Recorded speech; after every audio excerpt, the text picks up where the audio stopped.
April 24, 2026 ఆ రోజు కోసం ప్రపంచం ఎదురు చూస్తోంది. ఇది జస్ట్ ఒక సినిమా కాదు, మనిషి కథ. ప్రపంచం ప్రేమించిన, అదే సమయంలో ప్రశ్నించిన మనిషి జీవితం. King of pop Michael Jackson biopic big screen లో చూడడానికి ప్రపంచం మొత్తం వెయిట్ చేస్తోంది. మరి మైకేల్ జాక్సన్ క్యారెక్టర్ లో ఎవరు యాక్ట్ చేస్తారు? వరల్డ్ వైడ్ గా ఆడిషన్స్ జరిగాయి. వందల మందిని ఆడిషన్ చేశారు. కానీ ఫైనల్ గా ఆయన ఫ్యామిలీ మెంబర్ ని సెలెక్ట్ చేశారు. Michael Jackson nephew Jaafar Jackson select అయ్యారు. కారణం ఏంటంటే ఆయన body language, expressions, mannerisms, dance moves చూస్తుంటే అచ్చు మైకేల్ జాక్సన్ ని చూస్తున్నట్టే అనిపించిందట డైరెక్టర్. సో ఆయన్నే సెలెక్ట్ చేశారు. ఈ సినిమా ఎలా ఉండబోతుందని అందరూ వెయిట్ చేస్తున్నారు. ఎందుకంటే మైకేల్ జాక్సన్ గురించి చెప్పడం మొదలు పెడితే టైం సరిపోదు. హిస్టరీ క్రియేట్ చేసిన వ్యక్తి ఆయన. 5 సంవత్సరాలకే పాటలు పాడడం మొదలు పెట్టాడు. అసలు ఆయన కెరీర్ ఎలా స్టార్ట్ అయిందంటే 1960లో 5 పిల్లలతో జాక్సన్ 5 అనే బ్యాండ్ ని క్రియేట్ చేశారు. Michael Jackson father Joy Jackson కి మొత్తం 10 మంది పిల్లలు. అందులో 8వ వాడు మైకేల్ జాక్సన్. వాళ్ళలో 5 తీసుకుని జాక్సన్ 5 అనే బ్యాండ్ ని స్టార్ట్ చేశారు. వాళ్ళందరిలో యంగెస్ట్ అండ్ మెయిన్ పర్ఫార్మర్ మైకేలే. మైకేల్ కి నార్మల్ చైల్డ్హుడ్ లేదు. స్కూల్, ఫ్రెండ్స్ మిస్ అయ్యాడు.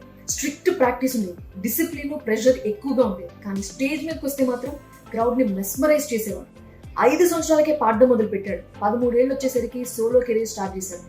సోలోగా పర్ఫామ్ చేయడం మొదలు పెట్టిన దగ్గర నుంచి ఆయన జర్నీ చేంజ్ అయిపోయింది. థ్రిల్లర్ ఆల్బమ్ ప్రపంచంలోనే బిగ్గెస్ట్ ఆల్బమ్. ఇక మూన్ వాక్ అయితే ప్రపంచం మొత్తం ఆ స్టెప్ వేయడానికి ట్రై చేసింది. ఇప్పటికీ ట్రై చేసే వాళ్ళు ఉన్నారు.